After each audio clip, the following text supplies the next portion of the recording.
ಕಾರ್ಕಳದಲ್ಲಿ corona virus ತಡೆಗಟ್ಟುವ ಹಿನ್ನೆಲೆಯಲ್ಲಿ ಕಾರ್ಕಳದಲ್ಲಿಂದು ದೈನಂದಿನ ಮಾರುಕಟ್ಟೆಯಲ್ಲಿ ಮೀನು ವ್ಯಾಪಾರ ಭರದಿಂದ ಸಾಗುತ್ತಿತ್ತು. ಕೆಲವೊಂದು ಹೋಟೆಲ್ಗಳು ಬಾಗಿಲು ಮುಚ್ಚಿದ್ದು ಬೆಳೆ ಎಣಿಕೆಯಷ್ಟು ಹೋಟೆಲ್ಗಳು ಕಾರ್ಯನಿರ್ವಹಿಸುತ್ತಿದ್ದವು ಕಂಡುಬಂತು. ಕಾರ್ಕಳದಿಂದ ಮಂಗಳೂರು, ಉಡುಪಿ, ಕುಂದಾಪುರ ಕಡೆ ಹೋಗುವ ಬಸ್ಗಳು ತಮ್ಮ ಸಂಚಾರವನ್ನ ನಿಲ್ಲಿಸಿದ್ದವು. ಕೆಲವು ಗ್ರಾಮೀಣ ಪ್ರದೇಶಗಳಿಗೆ ಹೋಗುವ ಒಂದೆರಡು ಬಸ್ಗಳು ಸಂಚರಿಸುವುದು ಕಂಡುಬಂತು. ರಿಕ್ಷಾ ಹಾಗೂ ಕಾರುಗಳು ಎಂದಿನಂತೆ ಕಾರ್ಯನಿರ್ವಹಿಸುತ್ತಿದ್ದವು. ದಿನಸಿ ಅಂಗಡಿಗಳಲ್ಲಿ ಗ್ರಾಹಕರು ಹೆಚ್ಚಿನ ಸಂಖ್ಯೆಯಲ್ಲಿ ಕಂಡುಬಂದರು. ಕಾರ್ಕಳದಲ್ಲಿ ಜನಜೀವನ ಯಥಾಸ್ಥಿತಿಯಲ್ಲಿತ್ತು. ಕೊರೋನಾನ ಓಡಿಸೋಕೆ ಬಹಳಷ್ಟು ಪ್ರಯತ್ನಗಳು ನಮ್ಮ ದೇಶದಲ್ಲೂ ಕೂಡ ನಡೀತಾ ಇದೆ.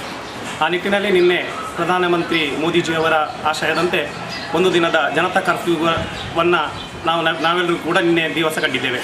ಇಂದಿನ ಈ ದಿವಸವೂ ಕೂಡ ಅದೇ ಒಂದು ನಿಟ್ಟಿನಲ್ಲಿ ಕೊರೋನಾವನ್ನು ಈ ದೇಶದಿಂದ ಓಡಿಸಬೇಕು ಅನ್ನುವಂತಹ ನಿಟ್ಟಿನಲ್ಲಿ ನಾಗರಿಕರು ಎಲ್ಲರೂ ಕೂಡ ಒಟ್ಟುಗೂಡಿಕೊಂಡು ಅದೇ ರೀತಿ ಬಸ್ಸುಗಳು ಕೂಡ ಇಂದು ರಸ್ತೆಗಿಳಿಯಲಿಲ್ಲ. ಅದು 31ನೇ ತಾರೀಕು ತನಕ ಮುಂದುವರಿಯುವಂಥ ಸಾಧ್ಯತೆ ಇದೆ. ಆದರೂ ಕೂಡ ಗ್ರಾಮೀಣ ಪ್ರದೇಶದ ಜನರಿಗೆ ಅನಾನುಕೂಲವಾಗುವಂಥ ನಿಟ್ಟಿನಲ್ಲಿ ಅವರಿಗೆ ಪ್ರಯಾಣಿಸೋದಕ್ಕೆ ಅವಕಾಶವನ್ನು ಕಲ್ಪಿಸುವ ನಿಟ್ಟಿನಲ್ಲಿ FD ಮತ್ತು ಒಂದೆರಡು ಬಸ್ಸುಗಳು ಒಂದೊಂದು ಆಯಾ ಗ್ರಾಮೀಣ ಪ್ರದೇಶಗಳಿಗೆ ತೆರಳುವಂಥ ವ್ಯವಸ್ಥೆಯನ್ನು ಮಾಡಿದ್ದೇವೆ.